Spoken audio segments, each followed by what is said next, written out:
Hello, everybody. Hey now. Welcome to the Sam Dean Podcast, where we talk about life uncensored. Today on the show, I have Patrick Spruiell back. Good friend of mine. He's got the best stories. Musician, actor, coffee roaster extraordinaire.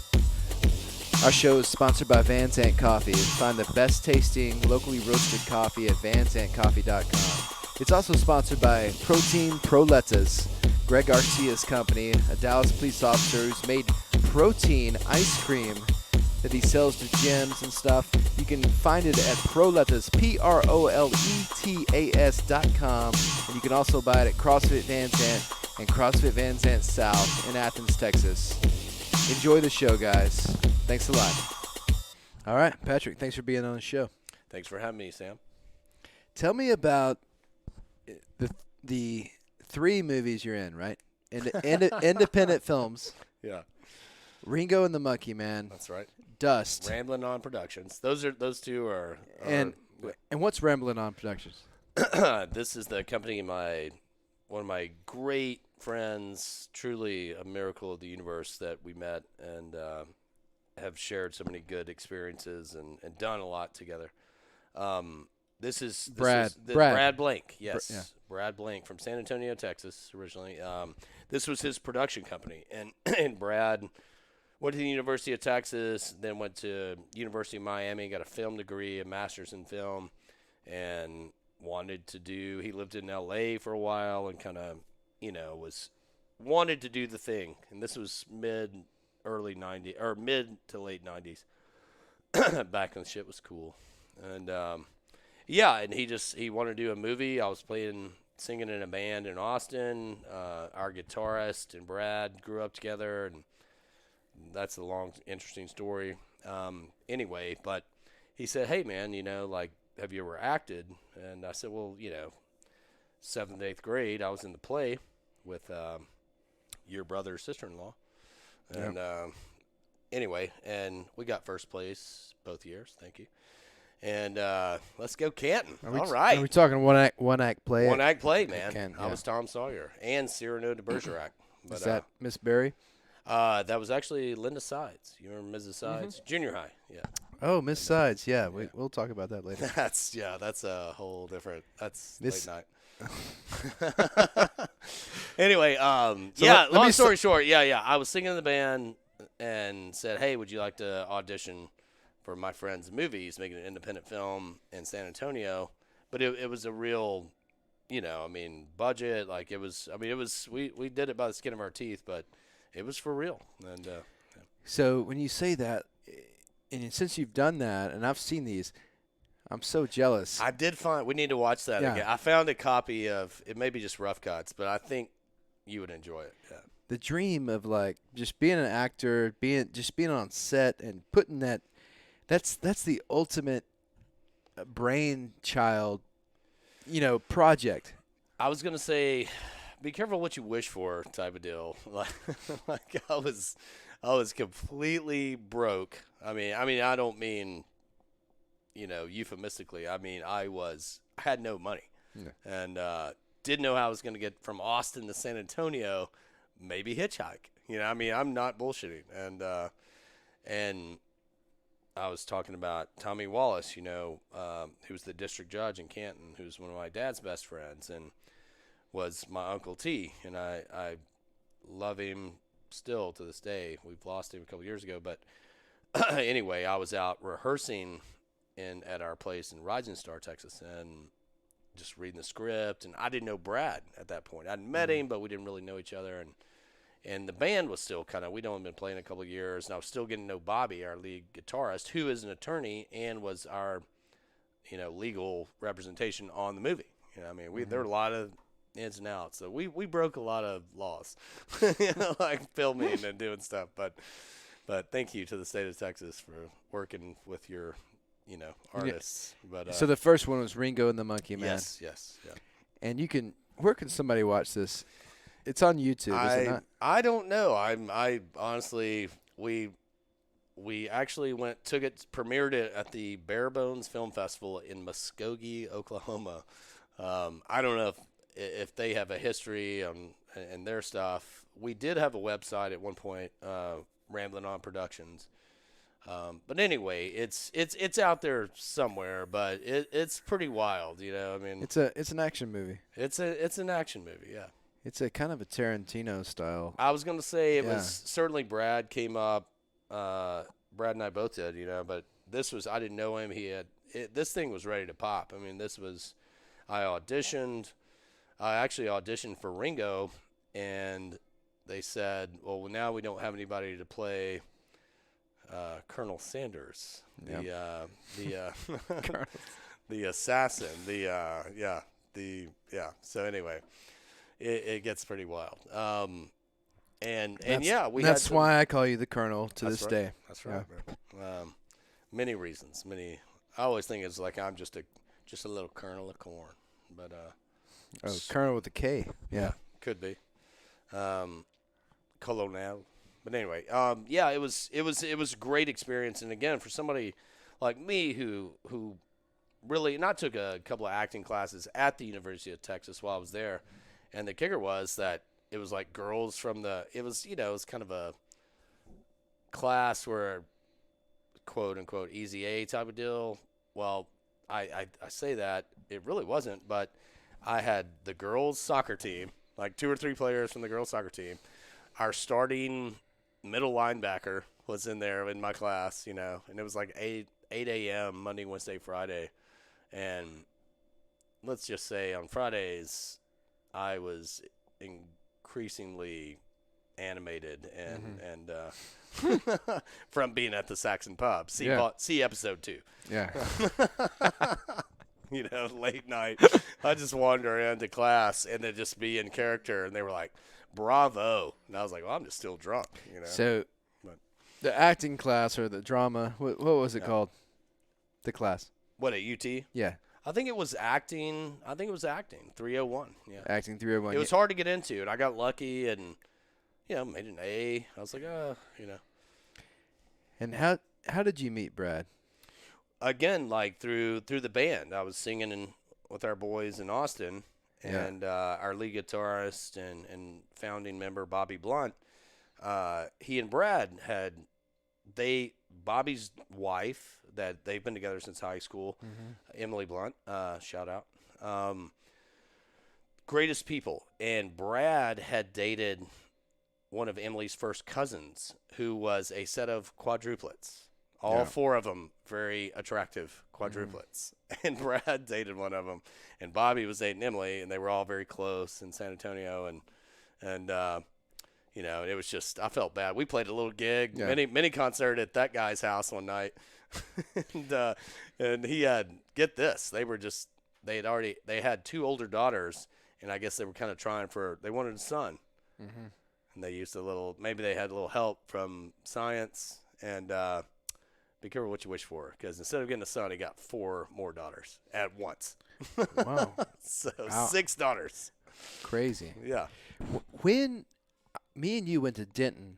Yes. And stayed with Brad. Yes, we went to the Rubber Glove. Thank you for taking us out. The Rubber Glove, because Can you believe that? There was a band that I wanted to see, and they were named. What were you doing? Were you here in Canton? Or? I think I was Where'd you come from? I was in the Army. I came up from Fort Hood. I don't know what I did. I don't know where I was. Me either. Ashley wasn't with me though, but yeah, you were solo. We went to the Rubber Glove, which is a dive rock bar. It was a little almost metal. Yeah, it was like a metal bar in Denton, and we saw this band. Denton's a great town. Band was called "I Can Lick Any Son of a Bitch in the House." Yes, that's the band name. I could not think of that for years. It's a huge name. But me and the lead guitar or the front man of the band are still friends on Instagram. Yeah, fucking name, man. But yeah, so I remember buying him Pabst Blue Ribbon. He's got great songs. He's fallen on hard times from here and there. Shit, but you hadn't. But I remember that. And that was a great night. We went there. We stayed with Brad. Yeah. Yes, they are the best. Brad and Terrell Blank. Yeah. Again, it was really, I would say in a time period where I kind of had to.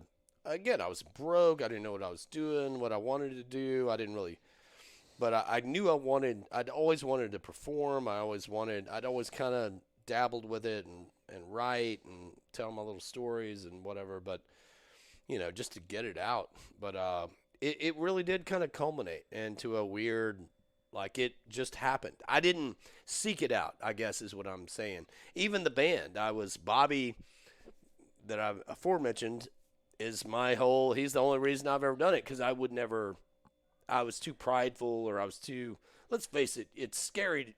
We were talking about going on auditions and things. Yeah. Nobody wants to be told no, Yeah. but that's what holds us back from life, or a lot of us, like my papa used to say, my granddad would say, it doesn't hurt to ask as long as you don't mind being told no. Right. Well, think about the opportunities, that. And No. Let's talk about that for a minute. Yeah. And I've talked about it on the first podcast, but it has so much to do with your rest of your life. Being just trying. You got to knock on the door to even see if it opens. And talking about as far as women, like talking to a girl. I was going to say that's not my strong suit. That's the biggest deal. But Yeah.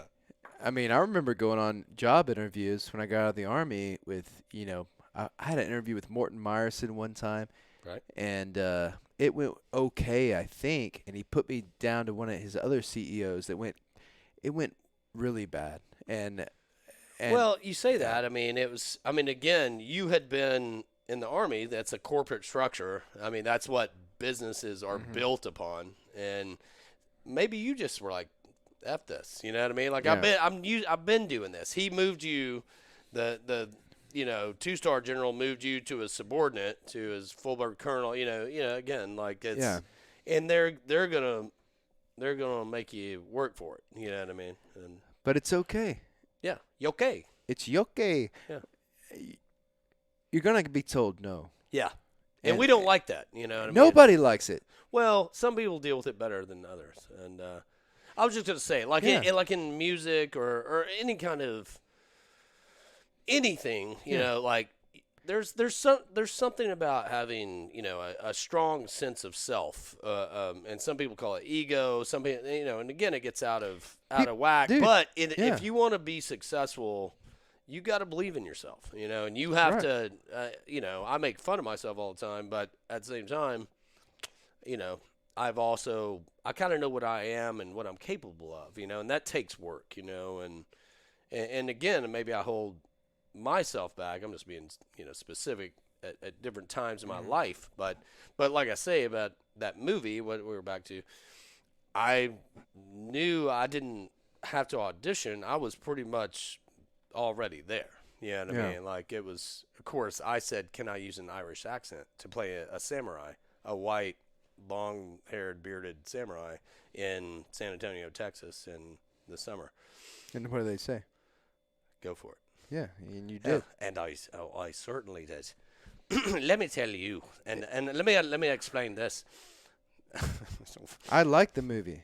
I do. It was what it was. But is it Ringo the action hero? Yes, he's your title character. But my character, the only thing I didn't like is Ringo chewing gum the whole time. He had oral fixation, I think. Johnny Caballero, great actor, great guy. But it was kind of, he didn't smoke cigarettes, but the character, the part called for it. Of course, he could have said, "No, I ain't doing that." Yeah, that was the deal. But he was always smoking cigarettes and then chewing gum at the same time, and trying to deliver his lines and drink. I mean, again, it's just wasn't natural. It wasn't. Yeah, I've never seen anybody smoke and chew gum. Let's not. Yeah, well, I'm not gonna do that. But we were just making it up as we went every day. We didn't get paid. It was just we lived in a rental house on the Loop, 1604, North San Antonio. I used an Irish accent for the 3 weeks I was there. Like, people thought I was from Dublin, and which again.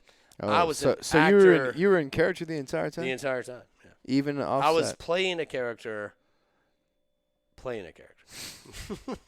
In my best performance, even Brad and Terrell say to this day, like, your best performance was around the house. Like you were, I was raised in Dublin, went to Trinity, studied acting at Trinity University, and I was down traveling, loved Texas, I just happened to see an ad and answered it, and here I am, the Irish Samurai. Where'd you get your gi, the black gi that you wore?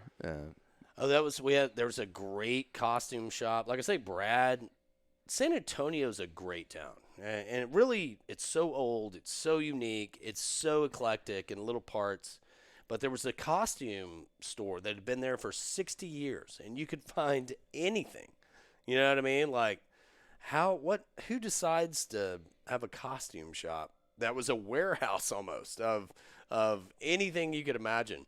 And I'm pretty sure we ended up having to buy that because I ripped the shit out of it, man. I mean, we were swinging real swords. I mean, we had to dull them down. We had a costume. I mean, we had a stunt coordinator who was a pro bull riding champion, David Alvarado. He was in several in L.A. and Hollywood, like stunt cord. He was a stunt man. And this dude looked like he was Hispanic clearly, but he was like almost like carven, like Cherokee, almost like, like he was a badass. And man, we had a good time, and we trained for 4 days, and with 5 or 6 or 7 extras, and with wooden katanas. And I mean, he coordinated all this. And the fight scene was to me, it's again, it's you're watching something that obviously we don't have a big budget, but we clearly are putting our heart and soul into this, and you can follow it from A to B to C to D, and then we're done. You know what I mean? It's a lot harder to make a movie than it's not romantic. You know what I mean? It's work. It's some of the worst work ever. It's so much work going to. I mean, I can't even believe. And you only get one shot at it. That's why people are so. I get it now. Like actors, and you have to be. It's about you. That's once you put it down, and once you put it on the screen or on recording, music or whatever you're doing, that's it. You know what I mean? And how long did it take y'all from? We were, you would have been proud of us, like taking a hill. I mean, like 3 weeks. I mean, we had a big calendar on the wall. We ate venison every day. We were poor. Like it was whatever we had, man. And it was about, I want to say it was about a 25-day shoot. I was there. I came early. Like I said, I was more interested in learning how to make movies. The process. Yeah. Yes. That's so interesting to me. Yeah. I was supposed to just have a little small redneck role, get my ass whipped at a pool hall. Just what are you doing, you chicken dick? Yeah. Get that stain. You ain't taking my goddamn money. You cheated, you son of a bitch. Which I would have nailed, yeah. Yeah, no, that's perfect. I wanted to fight you right now. Exactly, yeah. I'm obnoxious, yeah. I feel like you're at Fast Eddie's in Terrell right there. Yeah, I've been in there too. You've been in Fast Eddie's. Yeah. What was that other place in Terrell on 80 called? Called Bob's Club. Me and your brother have been in there. I was there yesterday. Let's not. Do you remember the Silver Fox or whatever the hell? Silver Saloon. Yeah, whatever that was. Oh, that's a metropolis compared to these other places. I got escorted out because some other dude was going to beat my ass. My hair was too long or something, and he just jumped up and screamed, "I'm her boyfriend!" I went, okay. Not tonight. I love Terrell. That's a fine Terrell's great. Terrell's great. Home of Jamie Foxx. That's right. He's a badass. Yeah. All right, let's sum up the movie. All right, Ringo and the Monkey Man. Mm-hmm. I don't know how you guys find it, but try to find it. We got Best Picture in Bare Bones Film Festival, Muskogee, Oklahoma. We blew that town apart, okay, man. Muskogee, Oklahoma. If you only can do it once, we did. Bare Bones Film Festival. Mm-hmm. Look it up. See if you can watch it. I can't remember what year it was. All right, that's movie number 1. Let's talk about the next 2. Yeah, let's leave on a good note. Let's move on. Let's talk about some other things. Yeah. But let's talk about Dust. I saw that. Mm-hmm. I had a DVD you gave me. Oh, God. Shit, so I don't even know if I have a copy of that. What's Dust about? Dust was a little more, kind of experimental, cerebral type deal a couple years later that Brad and I were just talking about. He traveled a lot for his dad's company, 2 or 3 weeks at a time all over Texas. And they were living in Denton.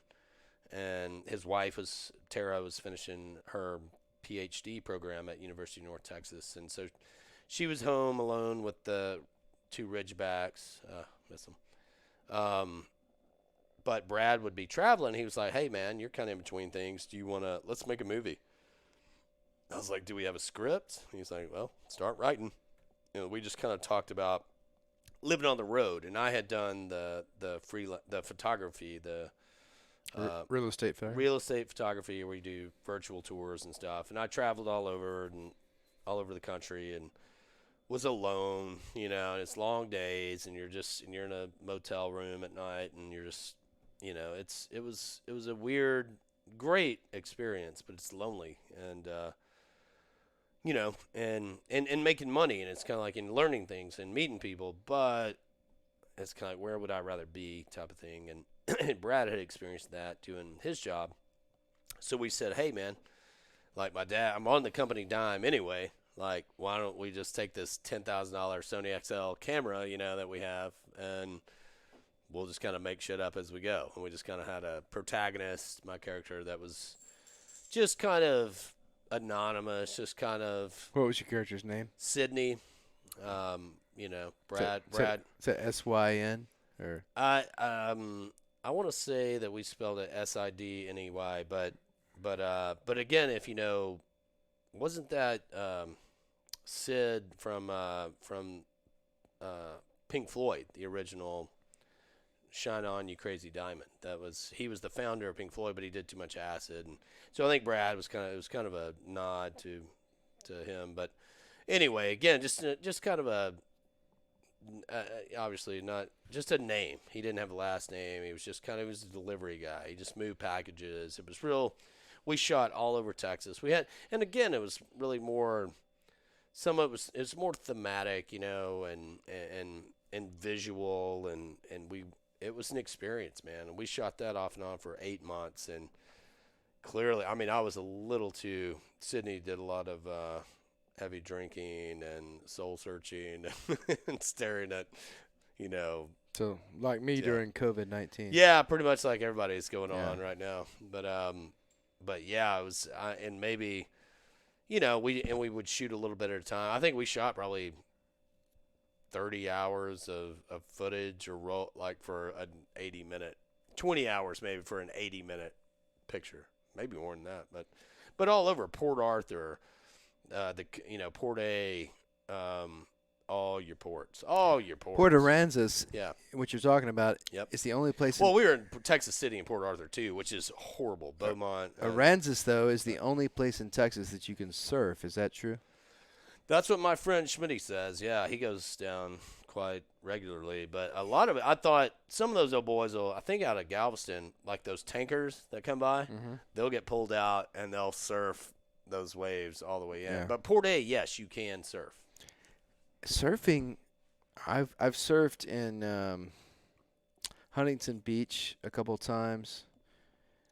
Isn't that cold in the Pacific? It's cold. I have to have I'm a redhead, so I can't be out in the sun for more than 15 minutes. You're a Viking. Yeah, so I have to have like long sleeve, long-legged wetsuit in the Pacific. But man, that's I would too, with man. a longboard.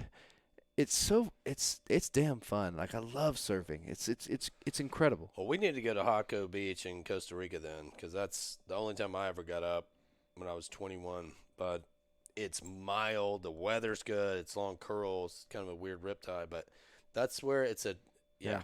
We'll have to talk about that. But George, I'll need a raise. I bought George a one wheel, which if you don't know what a one wheel is, it's a skateboard. It's electric. It has one big rubber wheel on it, and there's two of them. There's a pint and there's a normal one. Big old fatty. Yeah, and they're expensive, but they're electric. And riding that thing is just like riding a surfboard, but it'll go across rocks and grass and stuff. And George is a maniac on it, so I want to take that boy good. He good. He real good. I want to take him surfing as soon as I can. Yeah, I was gonna say as soon as all this craziness stops. Okay, so I recommend Jaco. Because the Pacific's warm down there. Yeah.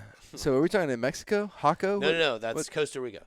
Costa Rica. The west coast of Costa Rica. Yeah. Okay. I recommend it. I think you guys like it. In fact, I'll probably need to go as an interpreter / Manny. Okay. Well, we're in. Yeah. Can we drive there? Or no? We could, but I mean, I wouldn't recommend it at this point. Yeah. I mean, I don't know how Honduras is looking. We go, hey man, we got your beans. We love your beans. Hondo's sidekick. Yeah, we Yeah. need to go down there anyway and visit that farm. Now we're talking. We need to go visit the farm. I honestly, in 1997, there was a 60-acre coffee farm with a house, $120,000. No BS. I'm not making that up. Again, I don't know what comes with that. Dead bodies. I mean, there's machetes. I mean, yeah, something. But Yeah. opportunities. But anyway, yeah. Even like I say, I've had friends that have driven down to Guatemala and stuff. Again, if you can get through Mexico, just don't. Yeah, I have a dream to drive from here down to the tip of Chile and then back up to Alaska and then back home. But that's when George graduates high school and goes to college and then I'll say that's gonna take like 10 years. I mean, yeah, it's gonna be a long time. I don't like to go too far. When Lanny and I went to South America, we flew into Lima and backpacked, and that was literally trains, buses, sometimes just walking, hitchhiking. We took a little plane into the interior jungle of Bolivia where you could see the Andes. There was snow in the Andes, and we're in the jungle, in La Selva, like it was powerful. You know what I mean? And I want to go back. I really love South America. But again, 3 months, and that's from Peru to Bolivia to Paraguay, Argentina to Uruguay, Brazil, back to Argentina. And I didn't feel like I ever saw you know what I mean? I loved Peru. I was surprised. I've still not been to Chile. I'd like to go to Ecuador. I mean, the Incan ruins. I mean, like the things that will literally blow your mind. You say there's no way they could have built this. There's no way. I mean, like we couldn't do it now, like with this sophistication. And they didn't have, heavy material. They didn't have horses. What I mean? They had llamas, and alpaca. Anyway, the point is, it is a crazy ass world. I gotta get me. We gotta get some llamas out yeah, here. let's take 5. We gotta get llamas out Yeah, here. get you some alpaca. Mm-hmm.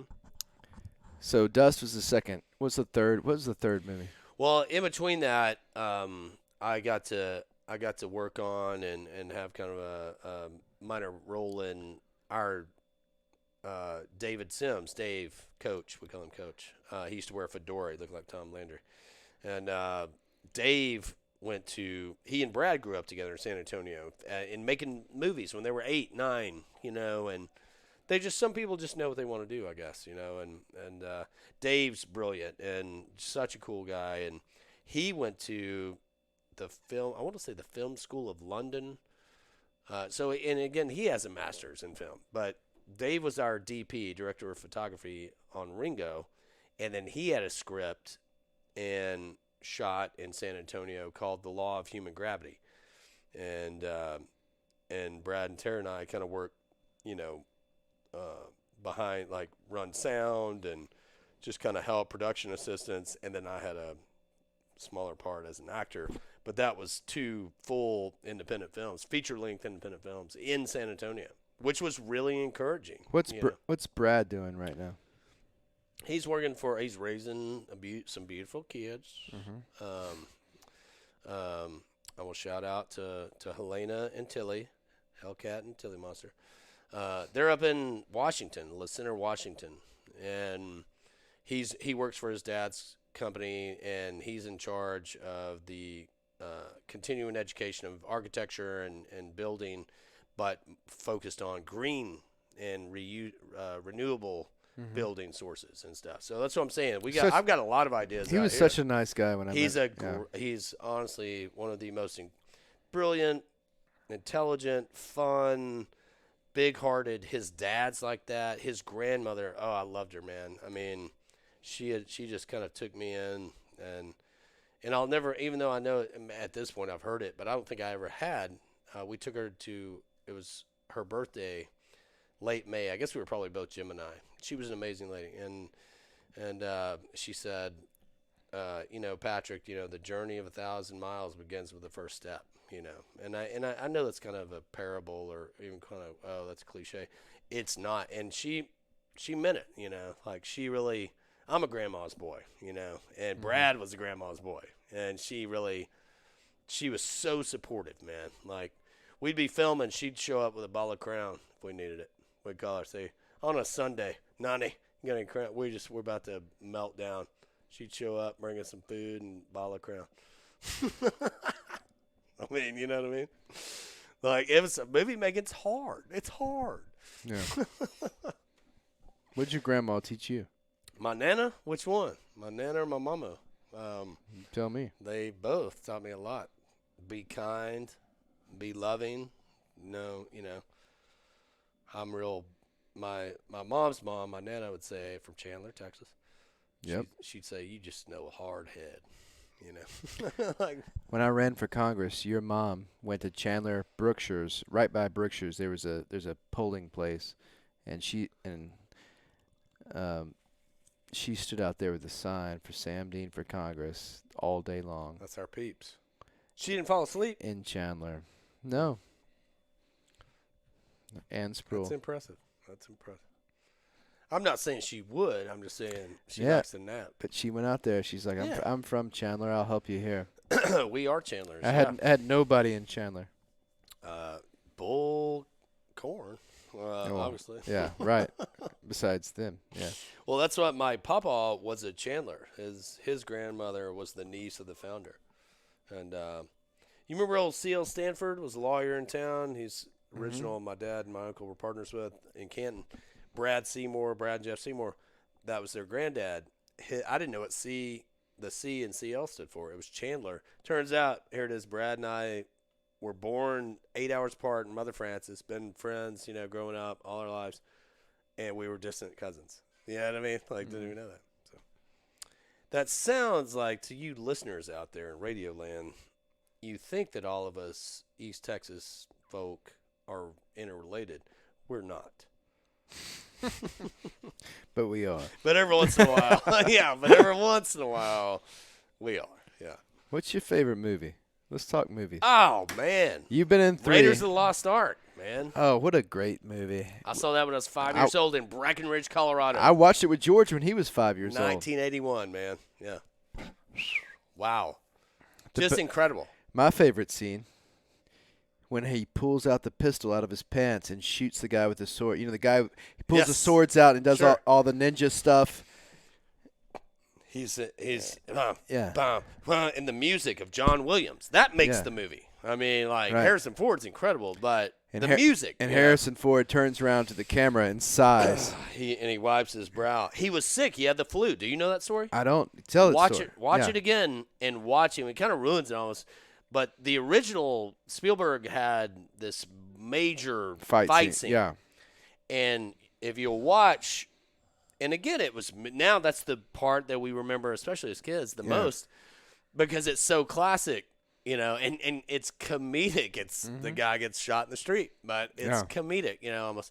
But if you watch, and they keep the camera of Harrison Ford and the guy's doing his sword tricks, and if you look over, he's clearly sweating. Yeah. He's kind of doing this, and it makes for the part. I don't have time for this, and just pulls that old 38 or whatever he shot. Yeah. Yeah, and shoots him. Isn't that classic, man? Doesn't have to fight him. Just the fight sequence of that whole chasing Marion, and I mean, the scene in the bar in Nepal. Yeah. We used to watch that so much. Michael and I could quote it. Nolan and Jeremy, we could literally quote it verbatim, every single word. But the best villain, you got the Nazis as your bad guy. I mean, you can't go wrong. It's so the Gestapo. It's so good. Yeah. A Frenchie, a Vichy Frenchman, who's just soulless. Yeah, can't go wrong with that. Yeah. Anyway, but that's what I'm saying. Like George Lucas and Spielberg, George Lucas has done. He's such a great storyteller. Writer, and they both kind of grew up in the same time, but they told stories differently. That's what I think about Brad and Dave Sims, from San Antonio. They were making movies at 9, and again, when you've got the Alamo, and we shot in all these different local that are, the Spanish missionaries built in the 1600s, but it's public park. So we could go in and shoot and do our little stuff. And, it was very encouraging. San Antonio's a very artistic city, it really is very encouraging to all walks of life. It's old. It's one of the oldest cities in the entire country. You ever hear about Phil Collins from Genesis being the biggest Texas Revolution fan? Isn't he? I've heard that. Brad and I have talked about this. Yeah. He was in Texas Monthly, but he actually he rented us a hotel room across the street from the Alamo, but he actually ended up buying the building and digging under the foundation for relics. And he's the largest Phil Collins in the air tonight. Yeah, Susu Studio. Yeah, Susu Studio. I can't dance. I can't walk. Only thing about me is the way I walk. Yeah, I messed it up, but anyway, he has the biggest private collection of Texas Revolutionary memorabilia and relics. But he's a Brit, he's a UK. He's a limey. He's a limey. Yeah, he's all right though. Yeah, he's badass. I love Phil Collins. My dad actually walked into a McDonald's at some point, and the lady behind the counter thought he was Phil Collins, which is one of our favorite stories to bring up. Except that your dad's about 1.5 feet taller. Yeah. Well, yeah. Right. Maybe the facial features and maybe bald, but. Yeah. Your dad said, I can feel it coming in the air tonight. You better give me that cheeseburger. Give me that quarter pounder. You better give me that goddamn cheeseburger. Yeah. I mean, I was going to say, my dad gets mistaken for Tom Skerritt now and then. Wow. The dad from A River Runs Through It. Yeah. Yeah. That's a good movie, too. Great book. Hey. Hi. Good to see you. Yeah. We just got back from a break.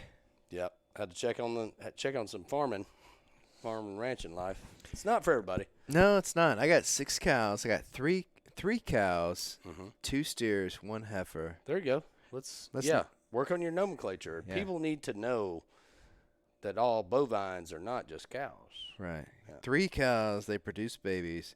One of them's a heifer, which is a female that hasn't had a baby yet.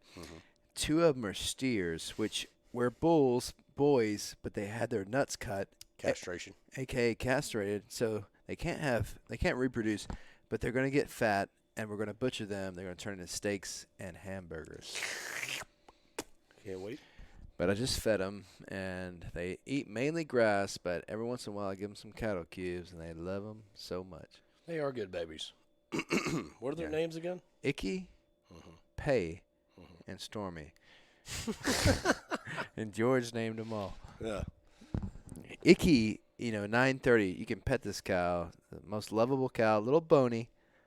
Got her for George. She's a registered Black Angus. But then Pay, George named him Pay as an Asian. I was like, well, not that I have anything, Ashley's from Filipino. She's her dad is half. Her dad's half Filipino, so she's quarter Filipino. Yeah. Amazing people. But George goes, that cow's named Pay, and I'm like, man, that's crazy. I would have never come up with that Pay. Yeah. Like Payway, P-E-I. I go, it's Friday. Where is my pay? Yeah. I've been waiting on this since last week. And George comes in and goes, Patrick, brother. Yeah. Hello, man. Hello. Yeah, you got to scratch it out. We just indiscreet. But, yeah, man. Well, I was going to ask you some questions. And while we had a break, just for you radio listeners out there, Sam and I were talking about some of his adventures and experiences. And while he was a fireman or firefighter, I guess I'm supposed to say, firefighter up in the DFW Metroplex area. Garland, Texas. All right. That's what I'm saying. I mean, I love Garland. I'm just saying for people who are listening up in Canada, they don't know where that is. But it's right outside of Dallas. Outside the loop, outside 635. That's right. You out there. And anyway. Northeast of the loop, yeah. You were talking about an interesting call about a well-known Nashville, Tennessee country band, new country, what I call them. Not really well known to me, but yeah. That had we're both RV enthusiasts and motorhome enthusiasts, and something about freedom, America. But this is how we get on the topic, and Sam was talking about a bus, a tour bus for this band that caught fire on the interstate as they were going to a show. So, and I'll go ahead and pass it back to you. Like, you get this call. It's did they pull over? Did they make it to the? I mean, or what type of emergency was this? Well, when you're a firefighter, people, you go to a lot of car wrecks and car fires and 18-wheeler fires and stuff not, but they pull over on the side of the road. But this particular call, I'm just saying it didn't, like, the tires didn't catch fire. It wasn't in the middle. They made it to the edge. Yeah, it's on the side of this I-30. Disembarked. So this was the American Music Awards, AMAs, which is, or maybe the ACA, whatever. Who cares? Who cares? Yeah. Some crappy country show. Anyway. A lot of tour buses are coming in, but I'll tell you a story. But anyway, let me go ahead before I forget. We're pulled over at one point. Our lights are on. The tour bus is over. Luke Bryan, you know this guy. Luke. Sure, he's a big time man. So when was this? About 8 years ago. This is I in 2016, I think. Damn! I stopped being a firefighter in April 2016. So, yeah, it's been at least 4 years ago. So, it's probably 5 years ago. Okay. But Luke Bryan comes by in his Prevost, let's see what they would call it. And he's sitting up in the front by the driver, and he sits there and waves at me. I don't know who he is at the time, but anyway, Lady Antebellum, who now goes by the name of Lady A because of the Black Lives Matter. Antebellum was like a plantation or something. No. Okay. But anyway. No, that's not what I said. Yeah. Jerry? Yeah. You talking about old Jerry down in Peckerwood, down there in Antebellum times. Mom used to work with a glass. Mm-hmm. Go ahead. And so that kind of irritates me. We get a call. But I put out I'm the fireman. If you Google Lady Antebellum's tour bus catching on fire, but that's in Dallas. I'm on I-30. I'm the fireman putting it out. How bored are we in this country? Yeah, I'm putting it out. And anyway, the lady from Lady Antebellum's over in the grass. Like she got out. And she went over and like sat down and started crying. Or I don't know if she started crying or not. But full disclosure, the tour manager comes over and says, "Can you go in and she's on a cleanse. Can you go over and get some of the juices for her?" So I have to go back. I don't have to, but I'm a nice guy. In this smoldering plastic. I was like, I'm a firefighter. I'll do it. I put my stuff on. I went back in the tour bus, and I went to the refrigerator and opened it, and got our juice cleanse out and took it to him, and I was like, he gave me some.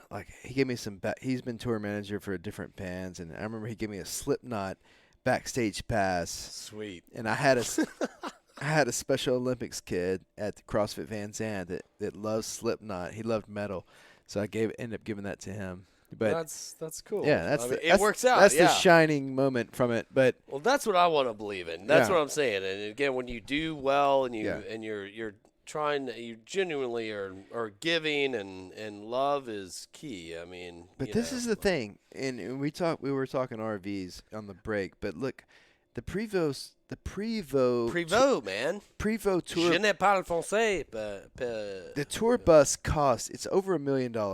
I mean, and I have an RV. You want to get one. A normal. I'm looking for more of a travel trailer. If anybody's out there, contact Sam. A travel trailer. We're talking $20,000. Yeah. But a Prevost bus is over $1 million. But I can't drop that trailer with all my ex-old ladies in them and just haul ass and just say, "See ya." Right. But so a Prevost still leaks. It still catches fire when you're trying to go to the American Music Awards. We're gonna get sued for slander here. Yeah. I don't know. I'm not big enough to tour yet, and when I do, I'm probably gonna be in like Denmark, Belgium, and they were really into like downsizing things. So yeah, I'm thinking more of a unicycle and a backpack, but yeah, harder to catch on fire. Not that I couldn't. But yeah, I feel you. I'm just saying. Can you imagine that life? You know, like you're on this bus, you're traveling from, you're on top of your game. It's you've played in front of people. I've played in front of people. I know what a rush it is. I know how good it feels to connect with an audience, to do something. Just to, we're one. Where music is our salvation anyway, and you know, our true expression, I think, and certainly one of them, but one that everybody can you know, understand. And I'm just saying, like, you had to go in for a juice cleanse. I mean, like, I want to slap somebody, man. I mean, like, beyond my irritation at the downward turn of country music, you know, probably late 90s, but what is this garbage? Well, I mean, what happened to pills and whiskey? You know what I mean? And like, you know what I'm saying? I understand. But the worst part of being a firefighter... David Allan Coe used to drive his own fucking bus. It is fun. But because when you're in something that big, people move out of the way for you. They're scared of you. But that's what she said. The worst part of being a firefighter was taking people to the hospital that didn't deserve to go to the hospital. So people would call and say, hey, they would basically just want to ride to the hospital. People are, what do you call that? Munchausen or something? Like people think there's something wrong with them. They need the attention of something like that. Probably. But we would have to take them and treat them, you know. Sure. They'd have a headache or, you know, an ankle ache, and you would take them, and it's upsetting. And which is funny considering, like, the people we know and were raised by, like, Daddy Bill. Do you think he would have called? No. Your grandfather, Sam's grandfather. If he cut his arm off, my God, he would have. Yeah, he might call, but he would call. He would have after he already soldered it himself. Right. Yeah. I mean, you know, hell, it is kind of crazy. I mean, like we're at opposite extremes of like kind of understanding the help we need type of thing, but. This is America, man. You know, like, we're independent. The reason we're here, whether it's our Yankee brethren or our Western brethren, like, it's all ancestral.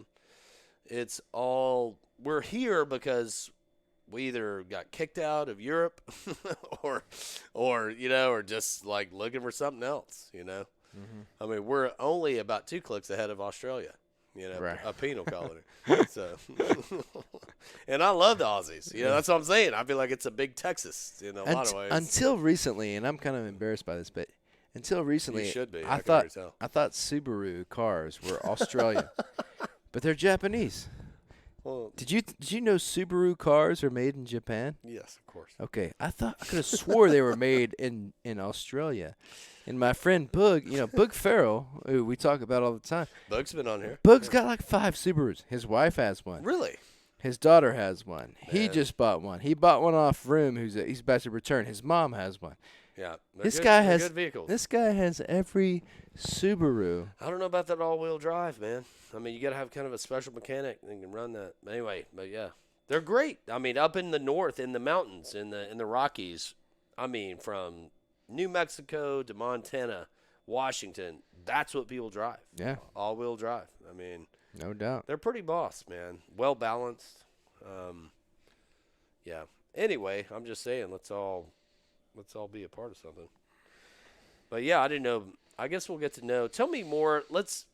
Okay, now we're segueing into the book.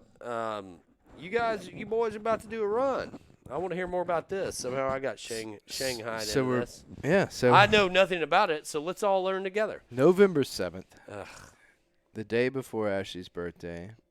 Yeah, this sounds romantic. Yeah. We're going to get on a plane. Why don't you get her to go and haul y'all around? Well, she doesn't want to do that. She said she's going to Dallas to her mom's, dropping George and getting a massage. I was going to say, George and I can sit here and play video games for a week. So anyway, November 7th, we're flying, you, me, and Bug are flying to West Virginia. I don't even know where we're going. Going to West Virginia, going to take a rental car to the We got a cabin I think they only have one airport in that entire state. somewhere where Deliverance was filmed, and we're gonna have a cabin, but we're gonna run a 100-mile race.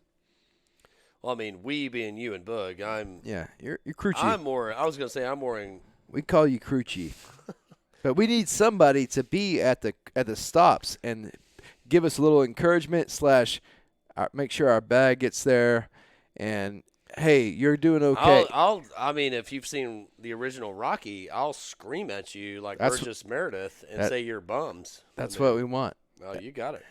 And you say, I'll start practicing right now. Tell me to pick your knees up and say, hey, do you want to go all the way back to Texas and watch it? Yeah. I get you. What did you come up here for? Do you want? Is that it? Is this it? Is this what you've got? That's perfect. Got it. All right. That's what I'm saying. That's Sadly, all you have to do. That's sad because I'm gonna have to get in enough shape just to even keep up. I couldn't even carry either one of your bodies off the mountain. I mean, this is not. There's a lot to work out, a lot of ins and outs, Maud. Well, that's okay because I'm not worried. I'm not worried about it. If I go some freak accident, I go on I'm gonna mark y'all or put a chip on you or something. If I go on a 100-mile race, that's how I would want to go. Like, guy was running a 100-mile race and just went on accident. Y'all are probably gonna be safe. I'm a little worried. I like moonshine. Yeah. Maybe we have to stop. I clog a little bit. If we have to stop to take care of you on this thing.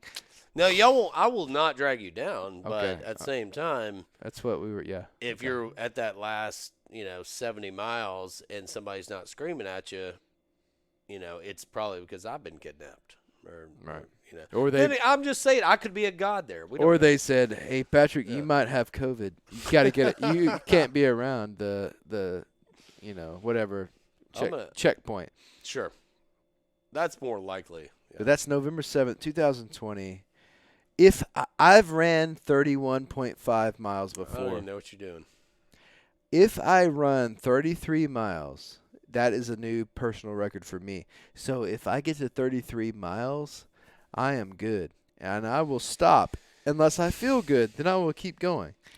I just don't want to. I don't want either one of you. I'm just getting to know Bug, but I love you. I mean, you're like my kid brother. I can't stand to lose you. I mean, don't I'm just saying. No, I'm not gonna. Yeah. Whatever. We're gonna have some. It's I'm gonna be not going funny. Crazy. No, it's gonna be an adventure. I mean, there's gonna be some chafing, maybe a little. You know how it gets. I'm gonna be bringing some powder. Yeah, you got. Maybe a little. I like Vaseline. Just it lubes up pretty good. Y'all are gonna have to tape your nipples. Yeah. There's a lot of ins and outs. I'm not gonna worry about it too much. I'm gonna start doing my miles and just to be present. At the same time, it's gonna be on, man. I mean, it's gonna be on. 32 hours we have. 32 hours to run 100 miles. I'm just kind of, and I said this to Ashley earlier. I like, what is it? You both seem like pretty well adjusted, happy. You've been through things. You both seem to love life. What is it deep down inside that while you're doing this? Like why do you hate yourself so much? Well, I can't speak for Bug, but that dude loves to run. I wanted to ask him. He's an ultra runner. He's ran ultras with me before. I've ran ultras. Yeah, but he looks like he played free safety at Nebraska. Right. I don't know what y'all are doing. I wanted to ask him one time, what are you running from, Bug? Yeah, I'm about to get to it. We'll get it. We'll get him back. But for me, it's like I want to see how far I can go, How far I can go. I've done a marathon. Yeah, I'm with you. 2 or 3 times. I get what y'all's point is. 26.2. But then I've ran from Canton to Athens, and I've ran from Athens to Canton, which was 32 miles, and that's back roads. That's not just down 19. What were you running from or to? Drug deal going bad? No, CrossFit gym to CrossFit gym. Absurd. I love it. But why? Jealous. Why do we do it? Envious. Yeah, I like to see how far you can go. Ranger school. We talked about it in the earlier podcast, but sure. Ranger school is like they're gonna push you as far as you can go before you just start breaking down, right? Like physically, which physically is way later than mental. Absolutely. Because your brain will tell you stop right now. but your body can go forever. Hey, I'm talking to you right now. My brain says stop 24/7. It said stop a long time ago. Oh, yeah. I peaked when I was in like 7th grade. But no, I'm with you, man. I mean, I've always hated running. My sister loves it, and some people are into it. I was a good runner. I mean, I can, and again, I shouldn't make light of it. It's incredible. I'm very, very amazed and supportive. I mean, I'm gonna be there for you guys. Yeah, it's not a thing about like I'll take a banjo. Yeah, I want to be freaked out. I want you to be in character for Deliverance. When you get me, I want to be a little scared coming in there. Oh, I won't be in character. I'll be honest, and I will be scared and freaked out. Yeah, I'm gonna tell you. That's as far north as I'll go. West Virginia was Confederate. Okay, well, that's we're doing it November 7th. So is that right? Maybe they were neutral. Look on the internet. I don't know. Look on that. Look that up. I don't know. I want to say Virginia was definitely south because that's Robert E. Lee. Yeah. West Virginia had a weird deal. I know that. How old are you, man? You about a? Hey, wait.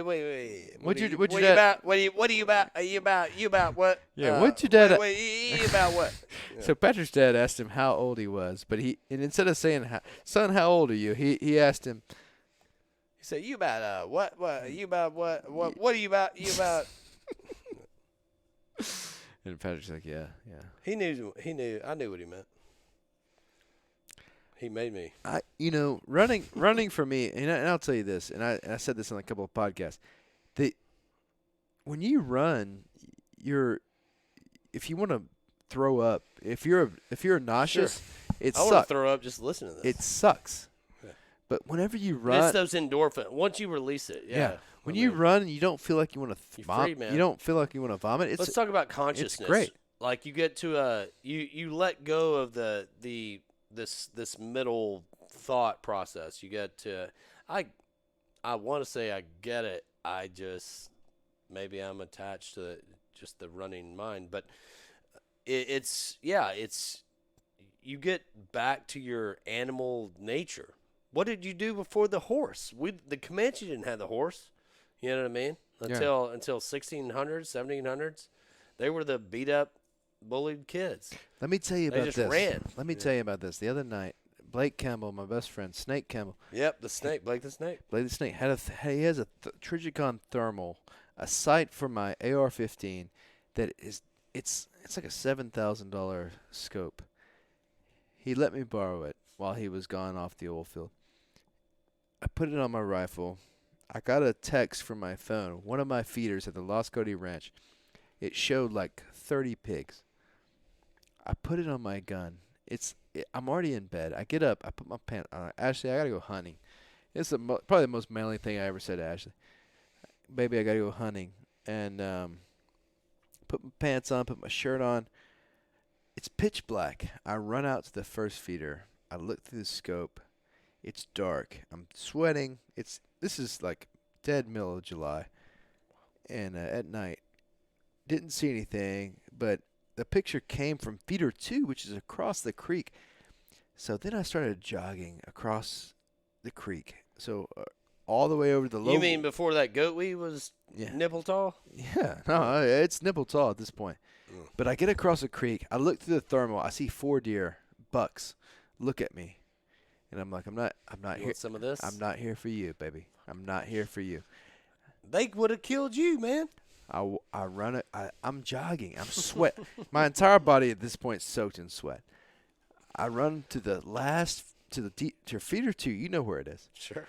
We get over there. I'm familiar. Hey, all the pigs are up on the hill right there. Yeah. I walk over to that little tree. Pigs are smart. They ain't running. In between the gate and that old blind, there's a tree right there. I put my hand on the tree, cradle my rifle, put my rifle in there.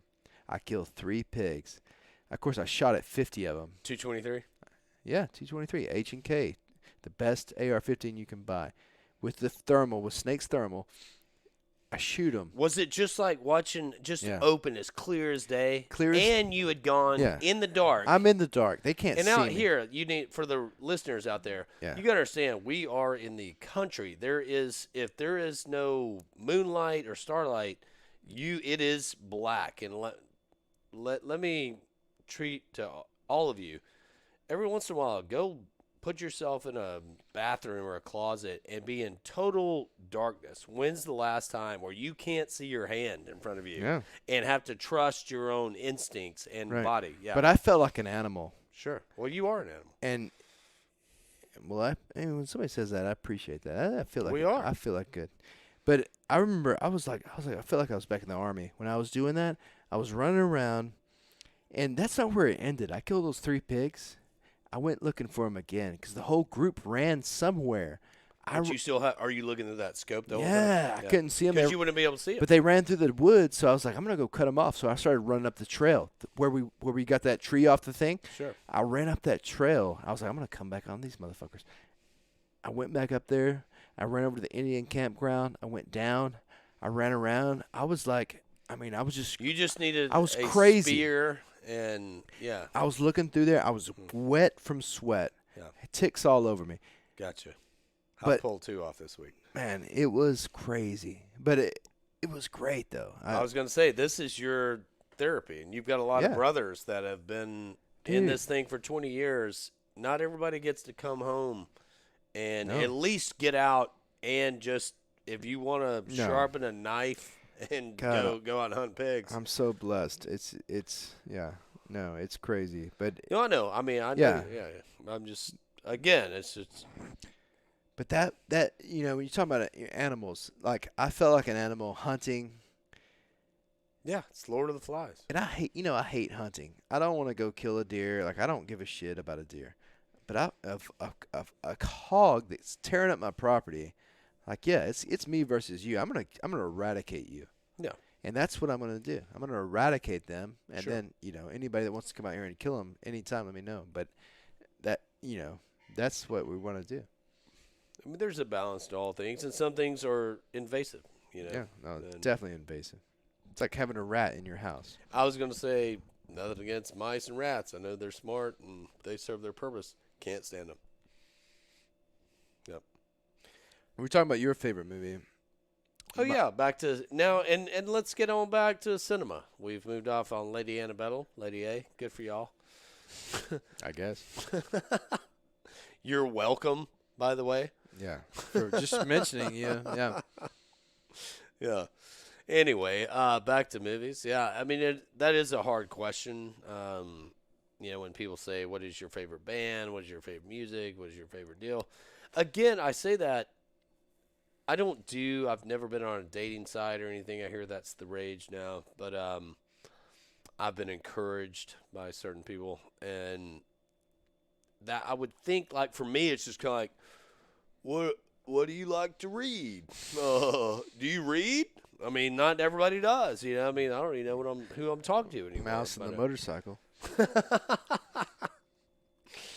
I didn't know you could read. Beverly Cleary. Oh, yeah. First real book I ever read. That you felt proud of. What's the first book you read? Me? I think it was Helter Skelter by Bugliosi. By Charles Manson? No. It was about Charles Manson. It was by the DA. No. Yeah. When I was little, I could read.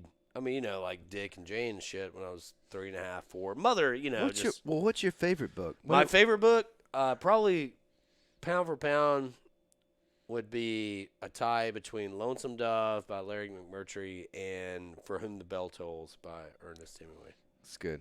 My favorite book is called A Walk in the Woods by Bill Bryson.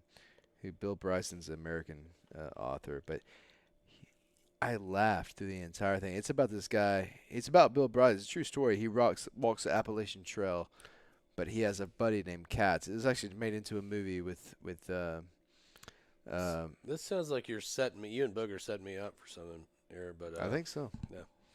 We need to watch the Wild and Wonderful Whites of West Virginia before we go to West Virginia. You're not gonna like it. It's gonna be like change- it's basically gonna be like Anderson County. Palestine. Yeah. Oh, what? Correct. Wetzel. Correct. All right. Anyway, but okay, Bill Bryson. That's what I'm saying. You gave me a book recently, and I'll read anything when it comes down to it, But I always liked. I mean, we were talking about it earlier. I was like, I guess I've been called that a romantic at heart, and again, but it's more like the swashbuckling kind of. I get that now. It's like, man, when you get older, that's fun when you're a kid, but man, you've been there, like life is real and it's not pretty. It's not funny like it is in books, and anyway, but yeah, I think for me, I'm actually reading Hawaii by James Michener, and he's a very historical. It's a novel, but it's really, you just learn so much, Like he'll literally start like the Pleistocene age or something, 650 million years ago. Texas was formed. It was, you know what I mean? Like which I also recommend, Texas by James Michener, and Centennial, which is Colorado, like Michener, and all that. And again, a historical appreciation, and you know what I mean? And I can't stand when things are just thrown around like that. We misuse truth and history. We can all say, history is written by the victors, and I understand that too. But let's to just completely throw away our own existence. I mean, Texas is so young, and still, and we're from East Texas, which is, let's face it, that's as far as anybody went, because the Comanche would snatch you bald-headed. Yeah. You know what I mean? And it was a dangerous place, and it was harder to live. It was dangerous past Athens. Yes. Where my house is, where we're sitting we're on the cusp of what was safe. Because of the in trees. In 1830s and 40s. Because of the trees. They would not ride in. They wouldn't dismount. They lived off their horses. So you're talking about Comanche. Yeah. Yeah. Quanah Parker, his mother was snatched up in around Mahia, and the survivors made it to Palestine. I mean, we're talking right down the road, Yeah. And well, there's a obviously a Quanah or a Parker, Texas, on the way to Colorado. It's west of Fort Worth. That's Isaac Parker. That was her uncle who actually searched for her. He was a judge, a Texas Ranger, a preacher, What's the book? Everybody was. What's the book that just came out that it's a few years ago. Joe Rogan talks about it all the time. Something about the rising sun. Oh no, it's the summer of the or Lord, I borrowed it from Sides. It's about 6 or 7 years ago. It is incredible, yes. But it's about the Comanches in Texas or the Comanche Empire. It was the Empire, yeah. They were of the Summer Moon. Empire of the Summer Moon, I believe. The guy was a great writer, guy who wrote it.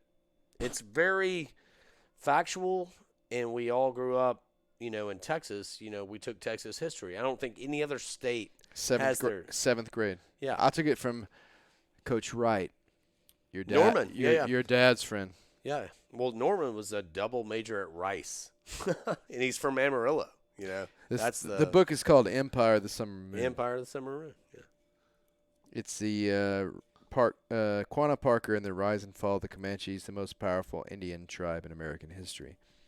They were like the Mongols. I mean, I could talk about that for hours. It was so insightful, and I've always loved Native American literature, lore. It's, again, what you're talking about, hunting these pigs in the dark. I mean, this was Indian country, you know what I mean? Kickapoo and Kushada and and it's different type of thing. Once somebody gets the horse, there's nothing outside of the Mongols. Mm-hmm. There's nothing Like, in the advent of war in military history, there is nothing. There's always something that comes along. The machine gun. The compound bow. The compound bow. The gunpowder. Right. The crossbow. Yeah. Yeah. And there's always something that is a major leap. Gatling gun. Yeah. That slingshots you into a new army tank. Yeah. Something changes. The drone. Yeah. I mean, some things are only military. You know what I mean? Some things are only for military use. When the Comanche, they were the beat-up kids, and there were a Shoshone tribe branch, and I think that was Pocahontas. She was of a Shoshone nation. The Shoshone were powerful in the Northwest, and they had been pushed up, literally pushed up, and the author uses this analogy. They were like the kids that got bullied, like freshman year, and they'd been pushed up against the mountains. There was nothing left. Everybody took them, nobody had the horse yet. Mm-hmm. But then, maybe some Blackfeet, the Crows, they traded with with the Spanish, and it eventually kind of moved up. The Apache ate horses. They loved to eat them. They didn't. Mm-hmm. They would ride a horse to battle, dismount, and then fight. Yeah. The Comanche, for whatever reason, and they were kind of short, squatty.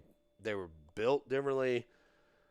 Once they got on the horse, it was game over, and they took back. They were all of a sudden